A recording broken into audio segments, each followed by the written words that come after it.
Hola amigos, bienvenidos a un nuevo episodio de Conversaciones en Movimiento. El día de hoy estoy bastante contento, no solo porque el día está bonito, agradable. Este mes de abril han sido temperaturas bastante agradables aquí en la Florida, sino porque hoy tengo buenas noticias en relación con este canal. Después de más de 10 años tratando y insistiendo, haciendo mis videos. Al principio casi todos eran de carácter familiar, eran videos para que los viera mi familia, compartí con mis familiares y amigos momentos importantes de mi vida. Eso era lo que hacía originalmente en YouTube, agarrar material de mis actividades y publicarlo para que lo vieran mis amigos y allegados. Pero con el tiempo empecé a entusiasmarme con algo importantísimo en la ciencia, que es comunicar los alcances de la ciencia. La ciencia durante mucho tiempo fue o ha sido tradicionalmente compleja de entender, eh, y eso ha hecho pues que los científicos en muchos casos sean vistos como, como unas personas que no se comunican efectivamente con el resto de la población, esencialmente producto de la naturaleza del lenguaje científico, que utiliza una serie de términos que requieren de una educación previa, de conocerlos, su significado y sobre todo su contexto, para que podamos en el mundo científico comunicarnos. Eso hacía que la comunicación científica fuera pues, como como un lenguaje propio de aquellas personas educadas en ese sentido. Y las personas comunes y corrientes pues no se sintieran eh, informadas o no pudieran entender realmente los alcances de muchas de las cosas que se hacen en ciencia. Eso hizo que se desarrollara algo que se llama el periodismo científico. Periodistas especializados en el lenguaje científico y que eran capaces de traducir los logros de ese mundo en lenguaje que la gente pudiera entender. Y de hecho, el mundo se llenó de muy buenos comentaristas y reporteros, periodistas, que tenían la responsabilidad de explorar el mundo científico en todas sus diferentes disciplinas, la física, la química, las matemáticas, indagar en qué áreas podía estar el público interesado y crear verdaderamente resúmenes de esas informaciones en un lenguaje claro, conciso y que la gente pudiera entender. Sin embargo, con la llegada de los medios, digamos, democratizados, entendiendo por un medio democratizado, un medio donde cualquier persona podía grabar y publicar un contenido propio, empezó a popularizarse o a entusiasmarse muchos científicos al hecho de poder comunicar directamente sus conocimientos, sus experiencias y sus logros.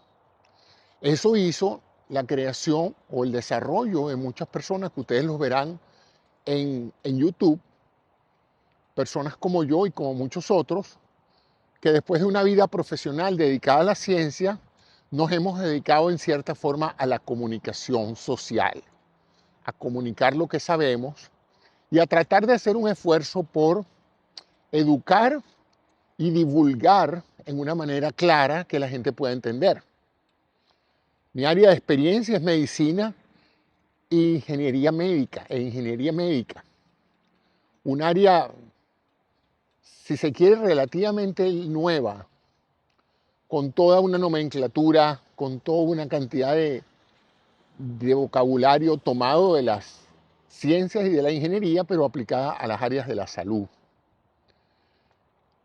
Y eso me ha permitido, pues, de una u otra manera, no solo ayudar a mis colegas a entender mejor la parte de ingeniería, sino ayudar ahora al público a entender muchos aspectos que tienen que ver con la salud. Y lo mismo ha pasado con la astrofísica, la física, la biología, ciertamente la medicina. Hoy hay una enorme cantidad de médicos en YouTube haciendo programas excelentes. Muchos promocionando productos y eso en forma negativa, pero la gran mayoría yo diría que se mantienen dentro de los límites éticos de la medicina y de la ciencia, tratando de educar más que de vender. Bueno, hoy voy a hablarles en particular de un programa que vi ayer, de uno de esos personajes científicos que prácticamente ella se ha dedicado a la divulgación en YouTube. Se ha transformado como yo en una youtuber. Me estoy refiriendo a una físico alemana, una mujer joven, una mujer interesantísima y muy brillante. Se llama Sabine Hossenfelder. Y ella, de unos tempranos logros en materia de YouTube, se ha transformado en una persona que a mi juicio ha hecho un tremendo trabajo en llevar ciencia compleja a el mundo de la gente común y corriente, como yo, por ejemplo, que pienso que en el área de ella, de física nuclear, física de partículas, etcétera, matemáticas, no soy precisamente una autoridad, pero ella sí lo es, y ella en ese sentido, pues, ha hecho ahora su canal, un canal muy solicitado y muy concurrido. Tiene varios millones de personas que la siguen, yo la sigo constantemente porque me parece que su material es muy bueno. Y la he visto progresar, la he visto pasar de ser esa mujer tímida, hablando en un lenguaje más bien totalmente científico, con cierta timidez frente a la cámara y con todas las limitaciones que tiene los que nunca hemos estado frente a las cámaras y de repente empezamos a grabar en el interior de nuestras casas programas sobre ciencia y sobre tecnología, a ser hoy verdaderamente una mujer que hace muy buenos programas. Y todo este preámbulo es para decirles que recientemente ha hecho 2 o 3 programas muy buenos, que los voy a señalar abajo para que los vean, donde ella habla sobre el cambio climático. Ella aborda muchos temas, sobre todo desde un punto de vista científico, y uno de ellos tiene por título eso. Yo nunca me había preocupado, dice algo así como, yo nunca me había preocupado por el cambio climático, pero después de haber revisado las cifras más recientes, ahora sí estoy preocupada, ¿no? Y no les voy a contar mucho para estimularlos a que ustedes la escuchen, y los que no entiendan el inglés, la pueden ver. Ahora YouTube, a diferencia del pasado, donde los subtítulos en otro idioma dependían de una serie de colaboradores que traducían el video y lo montaban la traducción para que la gente pudiera entender lo que se estaba diciendo, ahora evidentemente YouTube está utilizando inteligencia artificial que permite una traducción simultánea en muchos idiomas. Entonces, cuando ustedes vean un video que está en inglés, que yo recomiende o que cualquier otro recomiende, activen los subtítulos y escojan el idioma en el cual quieren y se van a ver sorprendidos de cuán precisa y cuán rápida es la traducción, como les dije, simultánea de estas inteligencias artificiales que están permitiendo que mucha gente que tenía la barrera del lenguaje y que no podía entender de qué se trataban estos maravillosos videos, pudieran ahora entenderlo. En este video ella señala algo que es importante. Ella comenta en forma preocupante la situación que se nos está presentando de que todas las proyecciones de los modelos climáticos que se habían hecho, siempre que se hace un modelo es una forma de pronosticar el futuro. Y siempre se habla de tres tipos de modelos en general, de 3 estrategias de modelo. La más probable, la más positiva, o sea, la más optimista, y lo que se llama la del peor escenario. En otras palabras, y eso lo puede usted hacer todo el tiempo con su propia vida, tú puedes decir, bueno, yo voy a comprar una casa. Lo más probable es que me vaya bien por esto y porque hice un préstamo, etcétera, ¿no? ¿Qué es lo peor que me puede pasar y qué es lo mejor que me puede pasar, ¿no? Entonces uno siempre crea 3 posibles escenarios o modelos. Eso mismo han hecho los científicos que están monitorizando la cantidad de CO2 que hay en la atmósfera, que están monitorizando de dónde viene ese carbono que está en el CO2, en el dióxido de carbono, cómo está la producción por actividades humanas de ese CO2 y cómo está la naturaleza equilibrando esa sobrecarga ahora de CO2 que estamos lanzando a la atmósfera y cómo son esas modificaciones climáticas. Y en base a eso se habían establecido, como les digo, 3 modelos. Todo esto lo estoy sacando del programa de Sabine y me gustó mucho y me gustaría escuchar sus opiniones en relación con esto. El plan optimista hablaba de unos 3.5 grados de aumento en la temperatura, en una cosa que es un indicador de temperatura, no es una temperatura en un sitio en particular, sino un índice de temperatura de equilibrio. Y lo más probable era que fuera de 4.5. Y lo peor que se podía esperar era que subiera por encima de 5. Aparentemente, según ella, la investigación que ella ha hecho, la gran mayoría de los últimos números recientes superan el peor escenario. Eso la alarmó y eso fue lo que la hizo hacer el programa comentando eso, ¿no?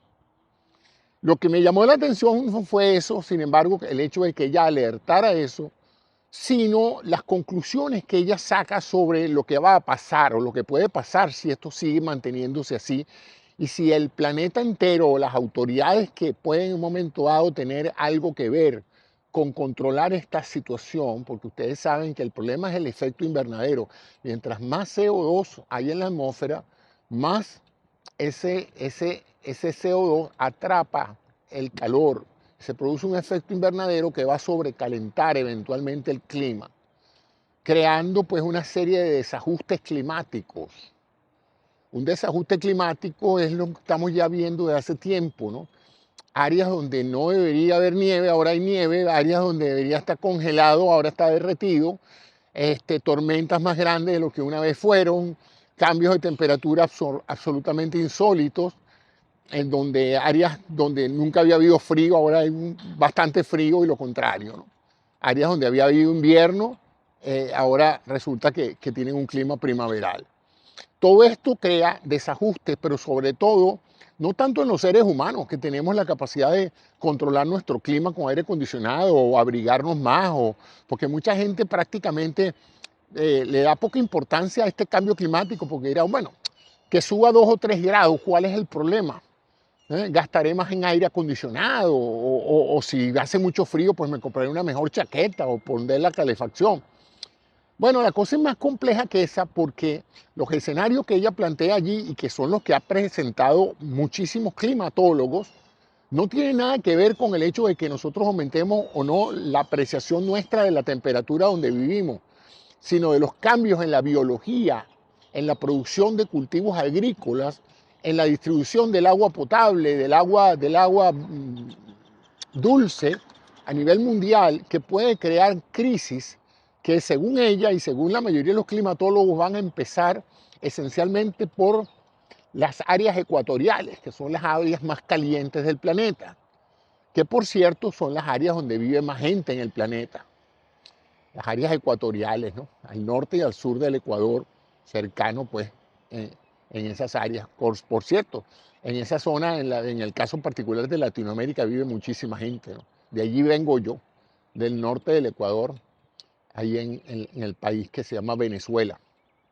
Bueno, resulta que se estima que si esto sigue así puede haber cambios importantes en la desaparición de muchos cultivos, de muchas tierras agrícolas que van a verse muy afectados porque el equilibrio ecológico sí puede ser susceptible de cambios drásticos por un cambio de temperatura de 2 o 3 grados. Va a haber muchas especies vegetales que no van a rendir como rinden normalmente si la temperatura del clima se afecta. Lo cual va a hacer que muchas áreas ecuatoriales se creen hambrunas, producto de la falta de producción de alimentos agrícolas.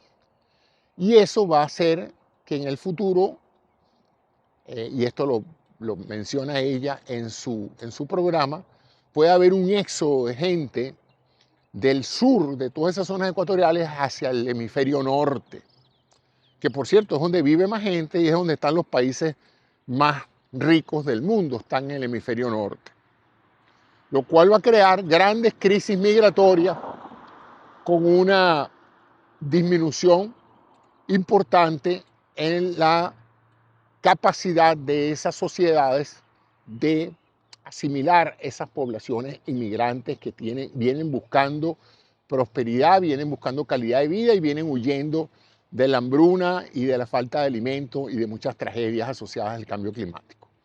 Entonces, es un programa interesante que nos debe llamar a la reflexión. Durante un tiempo se habló mucho del impacto del cambio climático. Se hicieron una cantidad de acuerdos internacionales para mitigar la cantidad de quema de combustibles fósiles, que son uno de los principales, aunque no es la única causa por la cual estamos cambiando la atmósfera con cantidades cada vez más preocupantes de CO2, sino que muchas de esas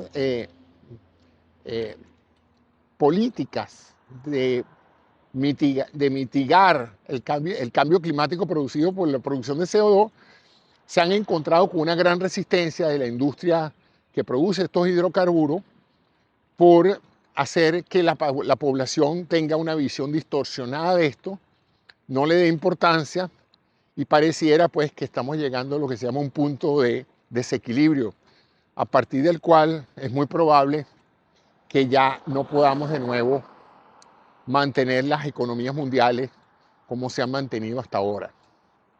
Sin hablar, pues, por supuesto, de la crisis del aumento del nivel de los océanos y de la posibilidad de que muchos territorios del planeta ya no sean habitables porque el nivel del mar aumente y los cubra parcial o casi totalmente en el caso de algunos países, ¿no? Algunas islas. Bueno, ese es el comentario que quería hacer hoy de la importancia que yo le encuentro a que ustedes incluyan dentro de sus hábitos de teleaudiencia ver estos programas de científicos que han hecho alteración parcial o totalmente de sus empleos, de sus ocupaciones, para dedicarse a la divulgación científica.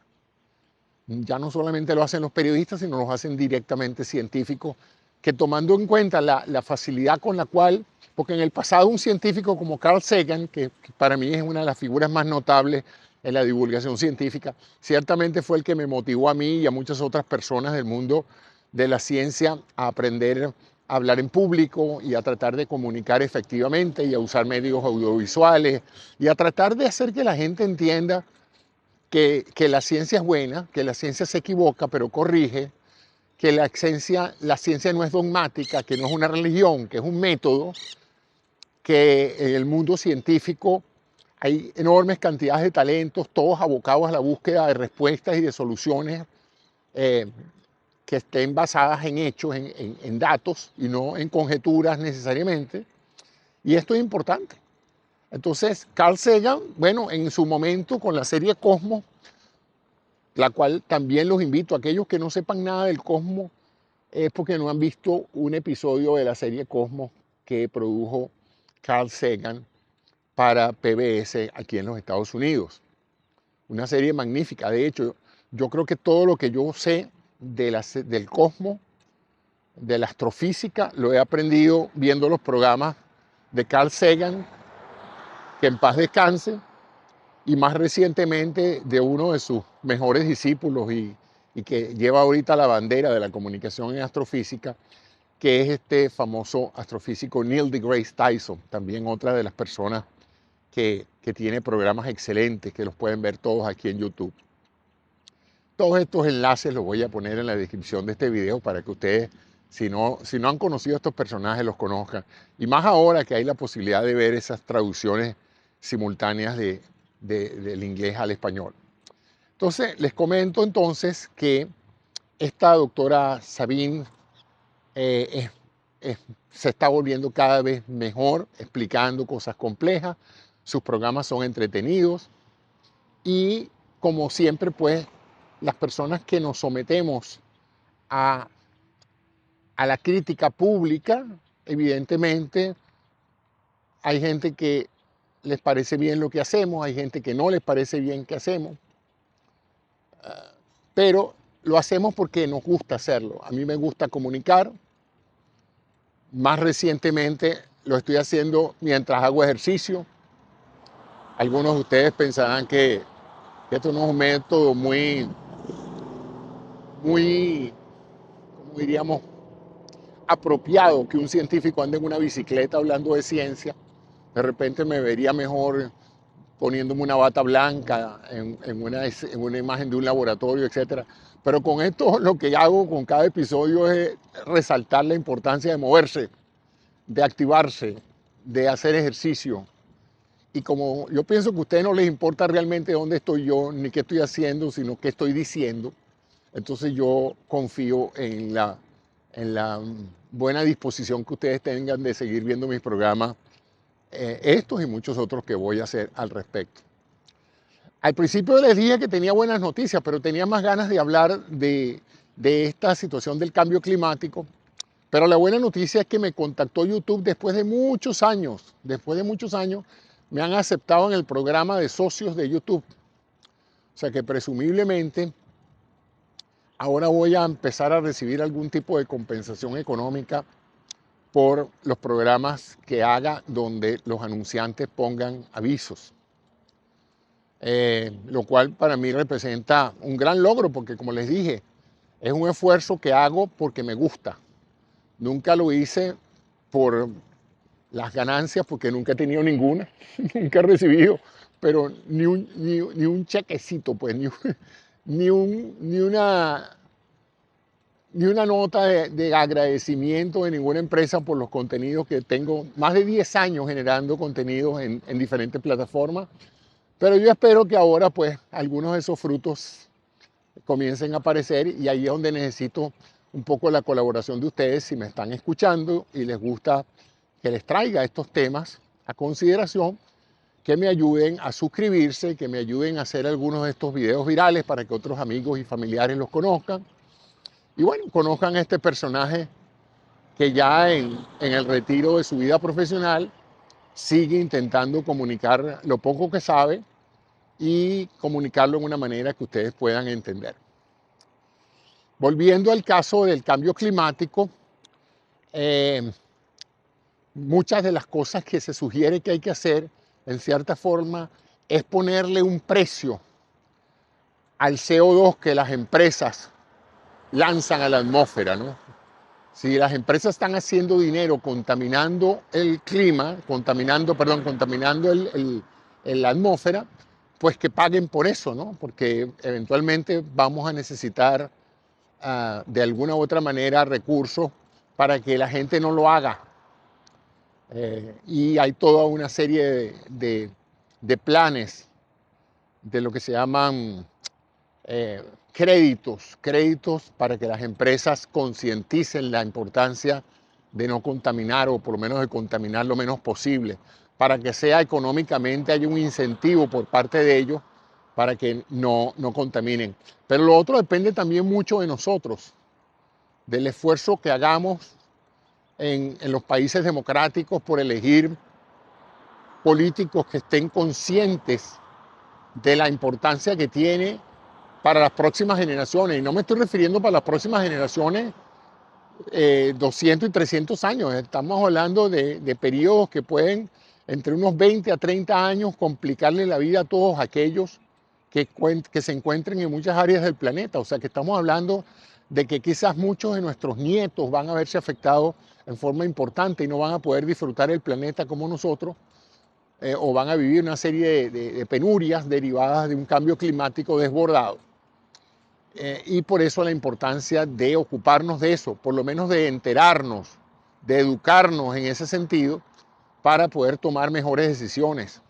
Y de no caer en el facilismo de decir no me fastidie, eso no es problema mío, yo no puedo hacer nada al respecto, eso es una farsa, eso es mentira, el cambio climático es un invento de un grupo político para para acabar con el desarrollo económico. Bueno, se tejen todo tipo de teorías. Lo importante es que usted se eduque y se entere de lo que está pasando para que, bueno, para que asuma su responsabilidad ciudadana a la hora de tomar decisiones y de tomar en cuenta eso, que se está jugando la supervivencia del planeta, de la especie humana, en el mejor de los casos, del estilo de vida que tenemos, de la calidad del aire, de la disponibilidad de alimentos, y en el peor de los casos, bueno, la misma supervivencia del Homo sapiens en este planeta, ¿no?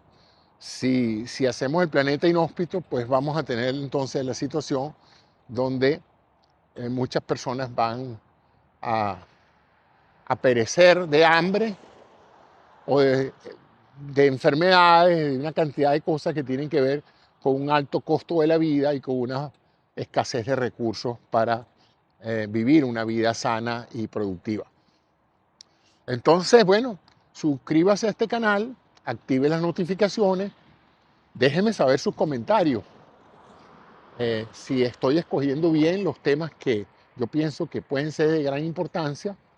El clima tiene un impacto enorme en todo, en lo que comemos, en lo que disfrutamos, en la calidad de vida que tenemos, en el sitio que escogemos para vivir, todo. Así es que si los científicos climatólogos, se llaman así porque le han dedicado años de su vida a estudiar los patrones climáticos y los datos adquiridos por diferentes formas, directas e indirectas, y ellos están preocupados y nos los están haciendo saber, yo creo que es justo y necesario que nosotros también contribuyamos escuchándolos, sopesando las opiniones de la mayoría. Siempre va a haber en ciencia disidentes, siempre va a haber discrepancias, porque los datos son uno solo, pero la interpretación de los datos a veces se presta a múltiples interpretaciones, como todos ustedes se podrán imaginar. Pero cuando la mayoría del consenso de expertos está de acuerdo en algo, eso también debe tener peso. O sea, si yo voy y me tienen que decidir si me van a operar o no, y la mayoría de los doctores que me han visto piensan que me debo operar, pero hay dos que piensan que no me debo operar, no es muy inteligente para mí guiarme por los que me dicen lo que yo quiero escuchar o son los que están en minoría a la hora de opinar. ¿Eh? Muchas veces se dice que la mayoría no tiene la razón, pero eso estadísticamente no tiene sentido. ¿Eh? La gran mayoría de los valores reales de algo se concentran alrededor de una media y por lo tanto van a ser los valores que más se repiten. Si yo me peso todos los días para ver qué peso tengo y siempre peso 100 kilos, la gran mayoría de las veces que me peso está alrededor de 100 kilos, pero un día me peso y tengo 72 kilos, yo no puedo decir que yo creo que tengo 72 kilos, porque a pesar de que la mayoría de las veces que me he pesado 100, ahora resulta que un día pesé 72 y yo ahora le estoy dando un enorme peso al valor menos frecuente.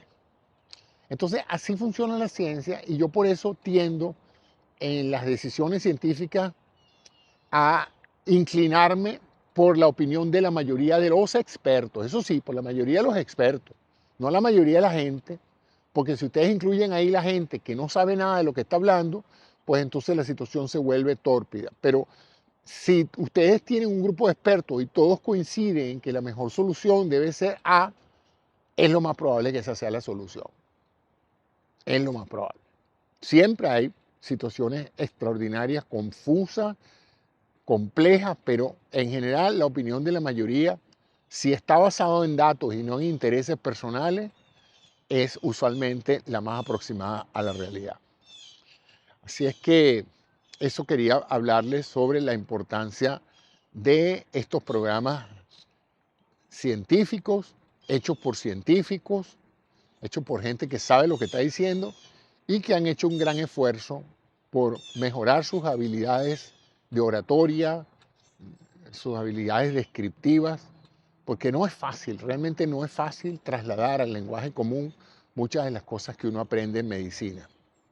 Esa es quizás una de las críticas más grandes que se le ha hecho a los médicos toda la vida es, él me explicó, pero no entendí nada de lo que me dijo.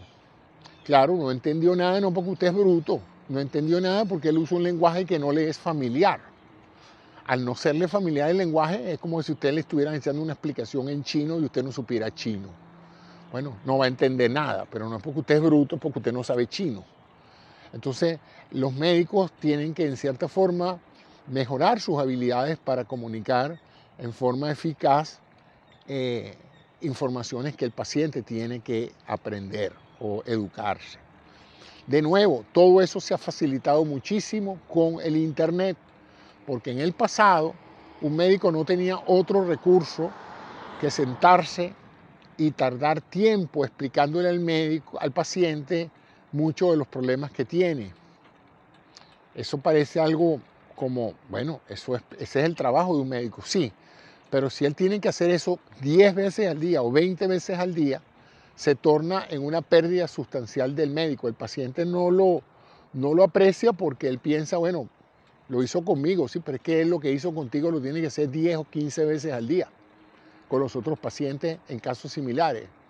Hoy por hoy, prácticamente para casi toda la mayoría de los problemas médicos hay videos y hay sitios excelentes de apoyo de pacientes que narran sus experiencias con un medicamento, lo que se llaman sitios de apoyo. De tal manera de que, y esto es una recomendación también a los médicos que tienen pacientes que necesitan alterar sus hábitos de vida o comprender mejor lo que tienen, que a lo mejor no vale la pena perder tiempo agarrando un papelito y dibujándole un diagramita al paciente de lo que tiene, sino es preferible que ustedes hagan una preselección de videos o, sí, de videos, casi todas las universidades tienen videos, las clínicas tienen videos excelentes con apoyo audiovisual. Hagan una suerte de playlist, de lista de recomendación, y cuando el paciente lo vean y le expliquen más o menos en forma breve lo que tienen, le digan, si ustedes quieren información adicional y quieren entender mejor esto de lo que yo se lo puedo explicar, yo les recomiendo que usted vea estos y estos y estos videos. Ahí está todo, ahí están los diagramas, ahí están las animaciones, y esos videos van a explicarle a usted mejor que yo la lesión que tiene en la columna, la operación que le vamos a hacer, etcétera, etcétera. Bueno, ese es en el lado de la recomendación para los médicos.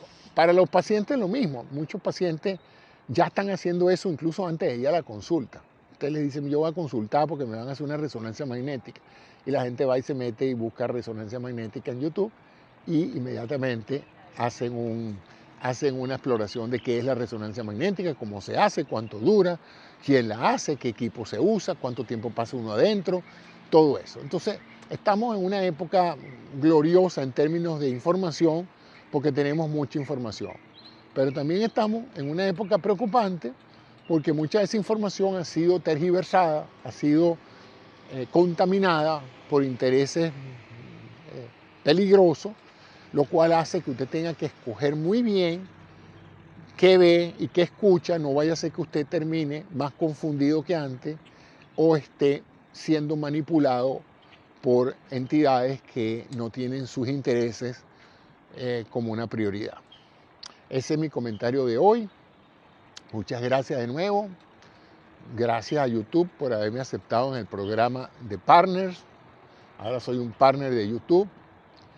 Tengo entendido también hoy que me han autorizado para hacer programas en vivo. Así que pronto voy a empezar a hacer mis programas en vivo, cosa de poder interactuar con ustedes, de que ustedes me puedan hacer preguntas, etc. Entonces, a tal fin, me gustaría que ustedes me informaran, ya que ustedes son mis pocos pero asiduos televidentes, me informaran cuál es el horario que ustedes consideran más práctico para yo hacer un programa en vivo semanal donde el doctor Cisneros está en consulta. De nuevo, no van a hacer consultas médicas, van a hacer consultas informativas y educativas. O sea que no pienso estar ni diagnosticando, ni indicando o señalando medicamentos, sino simplemente conversando con ustedes, dándole mis impresiones, dándole mis opiniones, y también espero hacer algunas que otras entrevistas a profesionales que saben mucho más que yo de sus campos respectivos y que estoy seguro pues que van a ser del agrado de ustedes. Voy a empezar a entrevistar colegas y personalidades que yo piense que van a contribuir a que ustedes tengan un mejor conocimiento de la ciencia, de la salud, de la medicina y de la tecnología. El otro día me preguntaron que por qué yo hacía diferencia entre la medicina y la salud. Bueno, porque la salud es algo más complejo que la medicina. La salud es un conjunto de técnicas, de estrategias, de recursos para mantenerlo a uno sano. La medicina es un conjunto de recursos para restaurar la salud, a veces para prevenirla también, para prevenir la enfermedad. Pero hay muchas cosas que se pueden hacer por la salud que no son médicas, ¿no?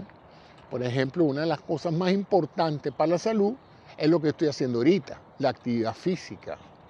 Y eso no es medicina, eso es simplemente deporte, actividad física, recreación, ¿no? Entonces, eso es un buen ejemplo de la diferencia entre una cosa y otra. Y en el pasado la tecnología no tenía mucha influencia en la medicina. ¿Por qué? Bueno, pues la medicina era bastante rudimentaria, bastante artesanal.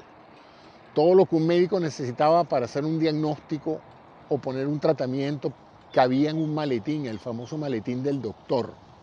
Allí él llevaba su tensiómetro, su estetoscopio, su martillo, su oftalmoscopio. Ahí él llevaba su boleta de recetas y cuidado si a veces llevaba también uno que otro medicamento que lo podía ayudar. Y con eso él hacía lo que podía, contando con su experiencia, con su examen físico, con su interrogatorio. Pero esa medicina no es que se acabó, pero esa medicina se ha mejorado gracias a la tecnología. Entonces hoy tenemos diagnóstico por imágenes, pruebas de laboratorio y una cantidad de electrografías que nos pueden ayudar a hacer mejores diagnósticos. Podemos evaluar el corazón, la actividad cerebral, podemos ver dentro de los órganos con el ultrasonido, podemos hacer una cantidad de cosas. Entonces hoy la salud se ha potenciado gracias a la medicina moderna y a la tecnología, esa combinación de las tres cosas. Y la otra que menciono yo mucho en mis programas es lo que yo llamo genéricamente calidad de vida. Y la calidad de vida, pues, es eso, es la interpretación que usted haga de su vida. Nada gana usted con estar sano si usted no quiere vivir o si usted no está viviendo. Por una u otra razón, no está disfrutando de la salud de la cual dispone. Y pasa con frecuencia. Hay gente tremendamente sana que lleva una vida miserable por una cantidad de factores psicológicos o sociales. A lo mejor tampoco es que hay nada malo con su psicología, pero viven en un clima de miedo, de terror, de persecución, de bullying. O sea que fíjense entonces cómo la salud social también es importante. Usted puede estar con unas muy buenas cifras de tensión, colesterol, etcétera, puede estar bastante equilibrado, pero si usted está en un medio tóxico, si usted está en un país o en una ciudad peligrosa, su salud corre riesgo. Entonces ahí a lo mejor lo que usted necesita hacer es irse a otra parte, hacer una mudanza terapéutica. Eso es algo que se me acaba de ocurrir, una mudanza terapéutica, es decir, irme a otro país o irme a otra ciudad buscando mejorar mi salud. Eso se hacía mucho antes. Antes a veces la gente, sobre todo por el clima, fíjense qué interesante, ahorita que estoy pensando en eso, las afecciones respiratorias muchas veces el doctor le prescribía a la persona mudarse a una ciudad con un aire más seco, con menos humedad o con temperaturas más altas. Le decía, usted tiene que irse de aquí, usted en esta ciudad va a seguir con este problema, váyase para la playa, váyase por una ciudad costera, para que usted vea que usted va a mejorar de esos procesos de asma y esos procesos broncoobstructivos. O sea que fíjense que la mudanza terapéutica no es algo nuevo, ¿no? Y fíjense la importancia del clima. ¿El clima enferma o el clima sana? Eso es importante también. Hay etapas en el cambio climático que deprimen a la gente. Esos días en esos países nórdicos donde los inviernos son muy prolongados o donde hay muchas tragedias por razones del clima, ¿no? tornados, huracanes, lluvias incesantes, contaminación del aire, incendios forestales que producen una saturación del aire con partículas biológicas derivadas de la combustión de los bosques. Todo eso enferma a la gente, ¿no? O sea que con esto quiero terminar una vez más con este programa y darle las gracias a ustedes por la atención. Entonces, tengo que incluir la salud climática dentro de ese concepto holístico de la salud. No puede haber salud si no hay un clima apropiado para vivir. Gracias y hasta el próximo programa.